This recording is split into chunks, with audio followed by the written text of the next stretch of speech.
Put it right there. Yes, ladies and gentlemen, it has come to this. I am making a video in my car. Okay, now let me explain why I'm doing it in my car. Because, well, actually, I don't know if I can explain everything. It's just the way my schedule worked out. And also, this video, as you'll be able to tell from the title, is I'm trying to finish up the questions on the video. I feel like, and I'm sure I'm probably the only person who feels this way, but I feel I'm still getting a handle on how to do the whole question and answer thing, and I did not get through, only got through about half of the questions, and I would like to, I don't like to leave people out, and people had posted questions, and I think they're good questions, but I just didn't get to it because I was going to lose my voice if I kept going for another 4 hours. So, and I figured that would be way too much of a mammoth video. Why am I not answering the rest of the questions as a second live stream?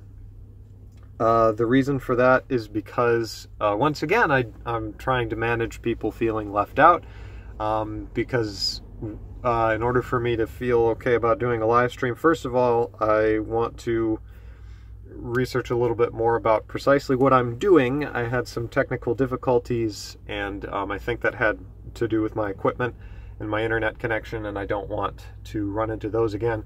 Also, but the main reason I'm not doing a live stream is because I would want to give people, I know that people want to be there for that. There were some people who didn't realize it was happening, at least a couple people, and I would want to give sufficient time, but the problem is that these fine people have posted these questions on here, and I don't want them to be waiting like 2.5 weeks or more to actually get their question answered. And maybe you guys don't care, but this is I don't know. You can let me know if you think this is a bad idea of mine to go ahead and answer the questions in a non-live stream video like this. But I mean, part of the problem too is that if I can just make a video like this, then there isn't a huge difference between this and a live stream. The only difference with the live stream is that it's live, and also that there's the chat. But the problem is that if you watch my live stream that I just did, I very quickly realized that I cannot focus on answering the question and on the chat at the same time. And I think there was some confusion because I didn't make it nearly clear enough that I was answering questions that were on the video I had posted, the advertising video, and not questions that were in the chat. Even though I did end up answering questions in the chat because I felt bad, I ended up mainly just muting the chat. And then I was very disappointed when I found out that YouTube decided not to save the chat for some reason, and I cannot access it. I think it's gone, and that made me very sad, because now I can't see what you lovely people were posting to me, except a couple things that I remember. So it's all very sad and very frustrating. But that's okay. I am going to, you can consider this part 2, but I'm still kind of, I'm just trying to figure out, it was hard for me to, and I feel way more bad about it than it really warrants. I know, you guys don't need to worry about it, but, it's just how I process and deal with, the information. So I have the remaining questions here. I don't know if, I believe this should cover everything. And yeah, let's get to it. To finishing this up. Evelyn Rye posted a question. Maybe too specific a question, but how would you differentiate ISFPs from INFJs, or from INFPs? So, I haven't heard ISFPs and INFJs before. But I can see the theme here. The interesting thing about, and I will point this out, that I talked a bit about it in the actual live stream, the notion that what Myers was doing if for whatever my characterization of it is worth. What Myers to me was basically doing was what the Big Five is kind of trying to do, just she was doing it in her own way, which is to operationalize and empiricize Jung's work. And so I think that she hit on some things. She hit on these traits that could be, or at least she was attempting to, and I think did a pretty good job, better job than I or other people have given her credit for in the past. I think she did a good job of finding or isolating certain traits that are more noticeable, and I think do have a reasonable correlation to the functions, though, I mean, I'd have to look more into that. The point being that the fact that the INFJ and the INFP have opposite functions should not confuse us from the fact that they do still look very similar, because the external behaviors, or not even behaviors, but just the external signs that you can test for, I think Myers is correct that they align on those actual things. So they both are introverted, they both are intuitive, or I should say they appear introverted, they appear intuitive, they appear feeling. I think more or less, maybe I'm jumping the gun too much, but I think more or less basically that translates to, on the Big Five test, both INFPs and INFJs would be likely to test as introverted, they would test as open to experience, and they would test as agreeable, for the most part. That just seems to be the common way that those functions express themselves externally. That's the theory anyway. So that's all an introduction to explaining that it's understandable why the INFJ and the INFP, and even the INFJ and the ISFP can get mixed up, is because they are aligning on these more external factors that are easier to see and easier to agree on and easier to test for than the actual functions. But I think that when you get deeper into what is really going on a philosophical level, then things do get very different, especially with the INFJ and the INFP. The trouble with the INFJ and the ISFP, actually with all three of them, is even on a philosophical level, all of them are their dominant function. So here it's introverted feeling versus introverted intuition. That dominant function is both FI and NI they're introverted, obviously, but they're also the two, what I used to call introverted interpretative functions. That was my word. The point is that unlike, say, TI and SI, they are not so focused on like denoted reality, literal reality. They're much more focused, FI and NI are much more focused on interpreted reality, on imaginative reality. That interpreted probably is the best word. Connoted, maybe, connotated. They're more removed from the reality. I've talked about it in some of the videos, but the point being that you have, so all three of these types, and then you add into that the INTJ, by the way, their dominant function, FI and NI, are all introverted connotative or introverted interpretative. So so there is that, there's that sort of, I want to say, pseudo-religious or pseudo-spiritual sense to them. I mean, there's a number of INTJs who would reject this, but I think the way that their minds actually work, you get that sense that they are trying to penetrate into the real deeper meaning of reality. They are sort of, and that's why I call it pseudo-religious in that sense, is that you get that sense that they're trying to penetrate into the deeper meanings of things. And I is just trying to perceive it and receive it into themselves and see what's going on, whereas FI is actually trying to evaluate things. And so FI, in both the INFP and the ISFP, they are, they're judgmental, not in the typical sense of that word, but they're judging types. And so they want to evaluate things by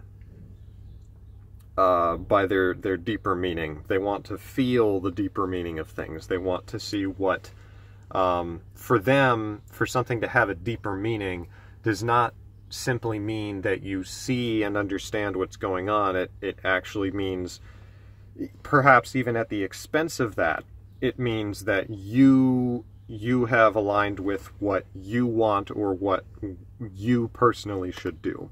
I don't know if I always say I don't know if I'm doing the best of describing it. That's my way of trying to protect myself. It's unconscious. But,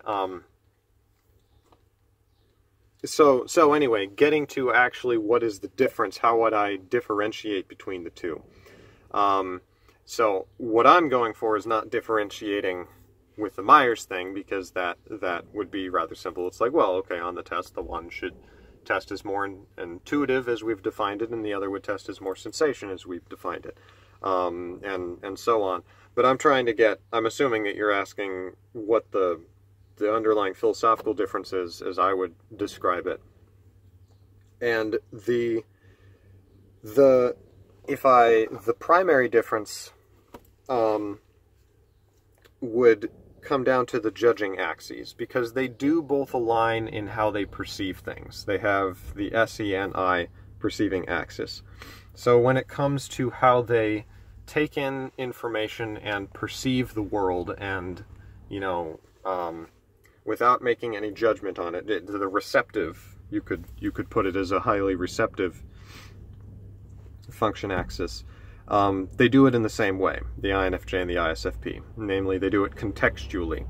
So they perceive the world always from a context, which is to say that they have certain subjective desires and they have a certain subjective position in the world, and they perceive everything around them in terms of that. And more than that, in terms of how it can benefit them and the yield that it can produce for them from wherever they happen to stand at a given moment. So, for example, for NI and SE, it's easy to see this with, say, an ESFP or an ESTP, because we all know that notion of SE having this opportunism to it, that it's able to grab a hold of the moment, the present moment, and make the most out of it.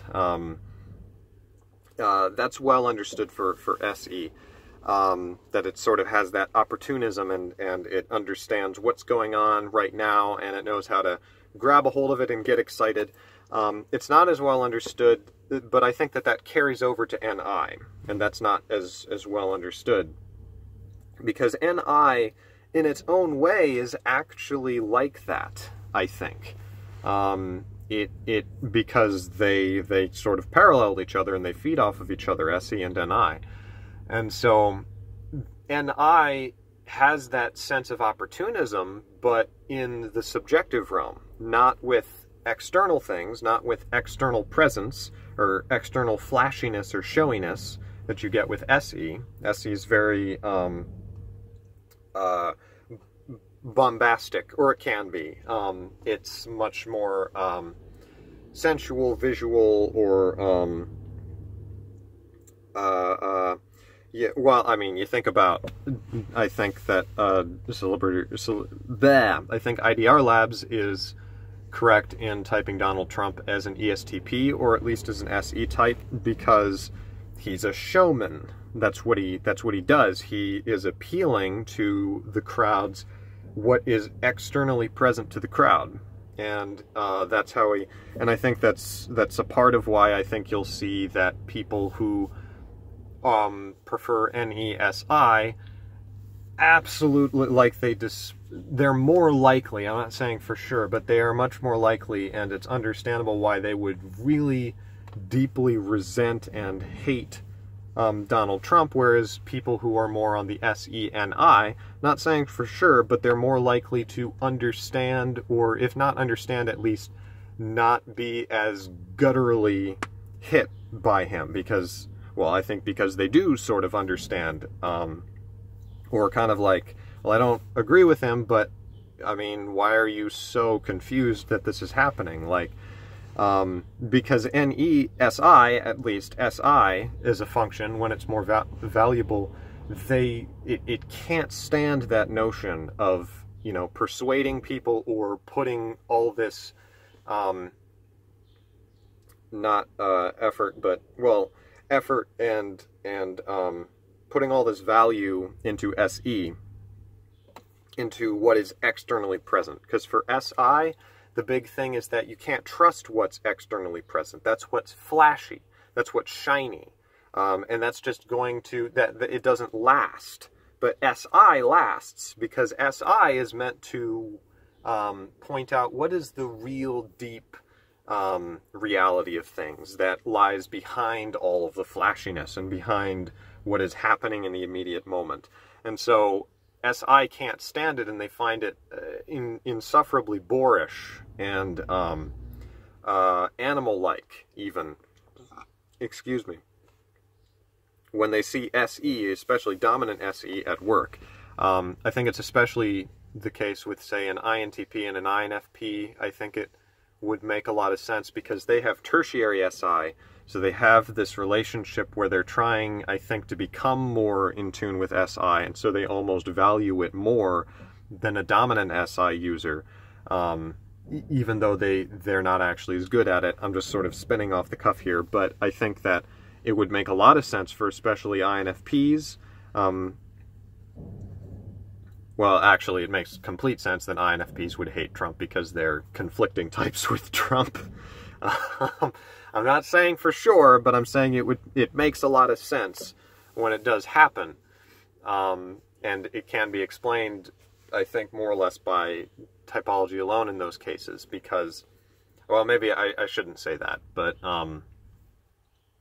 anyway, the point is that it's because they're trying to become more SI, and then they meet someone who is like the opposite of SI, and like does not care a straw for internal sensations or for internal enduring ideal sensations that one is sort of seeking after, or trying to compare everything to, but is just sort of going with the moment and taking this opportunity and just saying whatever comes to his mind. And they're like, you're like an animal, and they cannot stand it. That's at least a part of it. I can't remember what I was talking about. Oh yeah, so that's SENI. INFJ and ISFP both have that. INFJ and INFP do not share that. The INFP is NESI. So they don't like SE. And whenever they notice it, even though it's inferior in the INFJ, they're probably confused and see it as a sign of weakness or of sort of this internal boorishness that underlies the INFJ. Because the INFJ has this inferior SE that will manifest in, it'll manifest more in the NI. So the point being that NISE, both of those functions are actually rather opportunistic. They are in the moment. Even though it's often said that NI is a very future-oriented function, and it is, it's not eternal. It's future-oriented, but that's simply because, depending on whatever moment it's standing in, it's continually projecting the future. It's like the line of best fit diagram that I've liked using. You have the SE data, and then NI just draws a line, and as the SE data changes, the line changes as well. And so it's contextual, because as you move like this little ball in space, the data around you changes, and so your opinion changes accordingly. And that's why it's changing all the time. And so if you look at, say, Nietzsche, the end of Beyond Good and Evil, there's this passage that I really relate to where he basically says, all the ideas that I've just put out here, it feels like they've already faded. They're like autumn leaves, and they're crinkling, they're falling away, and now I need to write a new book, because the ideas that I've just put out here, I've already moved on, and they're still true, like I can still remember them, but they don't have that same oomph to them. And that is so NI. It's a similar thing with part of why I think Hegel is so difficult to read is because he was not good at, because he's literally rambling, I think, and he's rambling with very large words, and he's rambling from his own context, and so that he's literally working out the matter in real time, and he's sort of continually shifting himself, and I think that's why it's particularly difficult. I don't know, that's one way of characterizing it anyway. So getting back to, gosh, it's taking me forever to answer these questions, but I feel like it's important to do my best, and this has all been very rough and rough around the edges and stuff, but thank you for bearing with me. I hope it's helpful to you. I hope it's useful. I mean, I like rambling. I like a chance to ramble, but I know that it can be, like Hegel, it can be difficult to follow because you know, it takes forever. And anyway, so I that's the SENI. It's got that sense to it that it's trying to optimize things. So, like, think of the INTJ. The INTJ is, depending on where they are at a given time, they are trying to optimize or create the optimal vision of the future that they can then optimize in reality. So they are trying to create the optimal vision of the future. But note that word, optimal. Optimal is always relative. It's relative to, at least for the INTJ, it's always relative to where they are standing. And they're trying to transcend that, but not really. Because it's unconscious. So both of them have that. The ISFP and the INFJ both have that form of perception. The INFJ, though, is not as in touch with the SE, whereas the ISFP is much more in touch with the SE. That is to say, the ISFP is more in touch with external, interacting more with the external environment and receiving more information from it, and trying to actuate the highest pitch of reality, as Jung might say. Whereas the INFJ, if they express that, it's very black and white. It's either not there at all, or they suddenly go into super reality mode, and they get right down to the barest concrete details.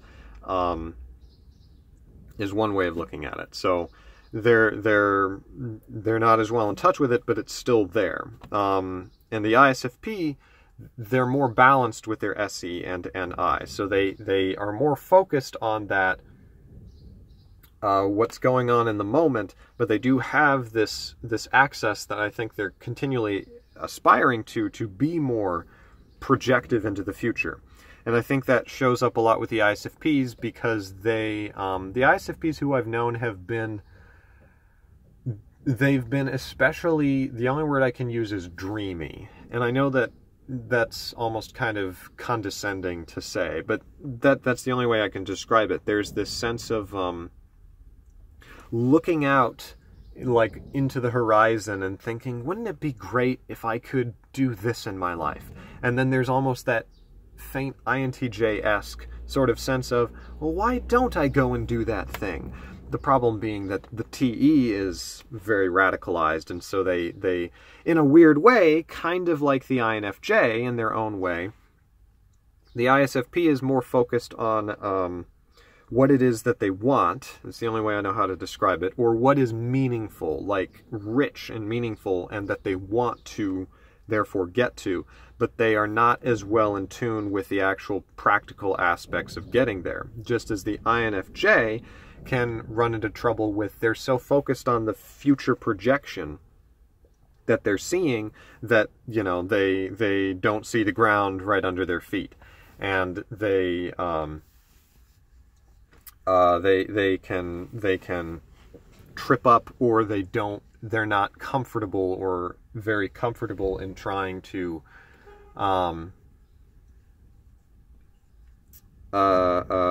actually have the thing actuated. I kind of lost my train of thought there, sorry. So those are all similarities, more or less. But the major difference comes in the way that they judge. Because the ISFP, like I already suggested, they are wholly contextual. So they see from a context, they see in terms of the vision, as Celebrity Types had put it, or IDR Labs had put it in their old classic article. I call it classic now. They're trying to get the best perceiving yield from taking a certain avenue. NESI doesn't like that, can't stand that notion of you just choosing one path because it produces the most yield for you in the moment. They're like, but that's not the truth. We don't need the best perception right now. We need right perception for all times.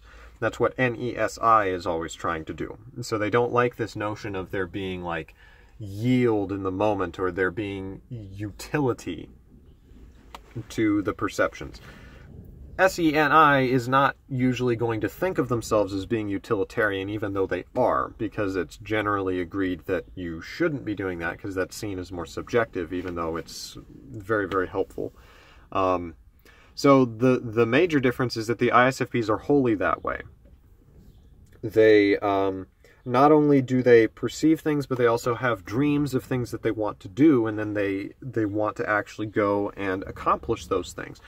And I've emphasized the notion that they struggle to do that, but I don't know if that's totally true. I think the potential is not so much that they will struggle to actuate their vision so much as, because I've seen again and again that they are perfectly able of, what you'd call TE to actuate their vision. I think it's more that they are not willing to, they are not as willing as, say, the ESFP to make practical or pragmatic compromises on that vision.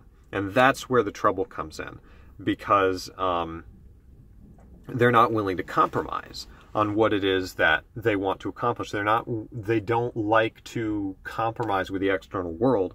On the contrary, they want to be able to understand the external world to the degree that allows them to perfectly actuate their FI desires. They don't like the notion that their FI desire, their subjective desire, cannot actually be real. They're like, no, I think that if I TE well enough, then I can fully actuate the vision in reality. I can make what is my dream a true reality, and there won't have to be ideally, there won't have to be concessions.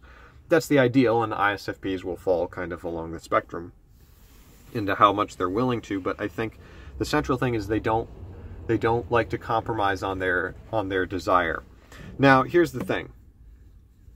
And it goes for all of the fully contextual types, NTJs, SFPs, and how they differ from the NFJ. If you remember from the last live stream, that notion of the pyramid, and you have the SFPs and NTJs are on top. They're fully contextual. In a lot of ways, from the other types' perspectives, they are the most in their own heads. They're like Ayn Rand, where it's like you only know your own position best. So you should therefore optimize your own position. And if everybody just seeks to optimize their own position and follow their own dreams, and not compromise for other people, then the interchanges will work themselves out. You can argue endlessly, or you might argue that you can't argue endlessly about whether that's true, but that's a very NTJ-SFP way of thinking. The NFJs and STPs, they, in a sense, I like to think that they come from the top of the pyramid. They are, you could say, aristocratic blood, if you want to put it that way. But they serve more a clergy position, in that although they see things in this more aristocratic way, this contextual way, where it's focused more on what their position is and on what they're trying to sort of accomplish in their mind, when it comes to actually doing things and making more of a use of that vision, then they make this odd switch over to the non-contextual realm, FETI. And that's where they start getting universalist. So there's this tension there, in the INFJ especially. But so the ISFP will be thinking in terms of, how can I actuate my vision?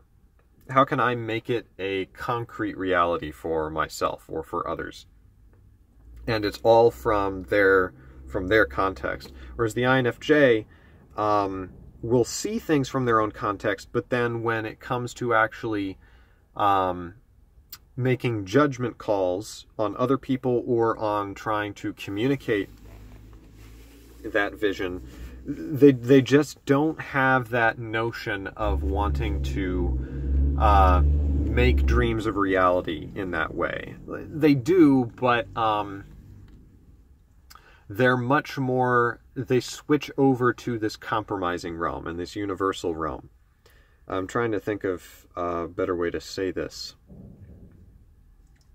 They have more contact with what they have this notion of humanity at large. The INFJ has this notion of humanity in general or at large that they're trying to appeal to.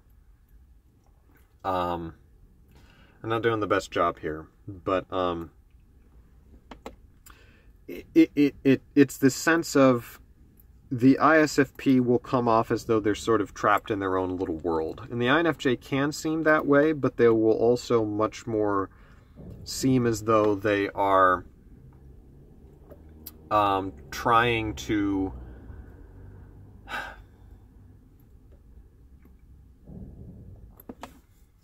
I'm having a hard time trying to figure out how to describe this.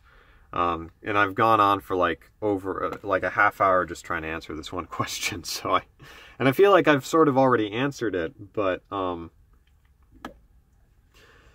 let me give some harder and faster rules. I don't think the ISFP is going to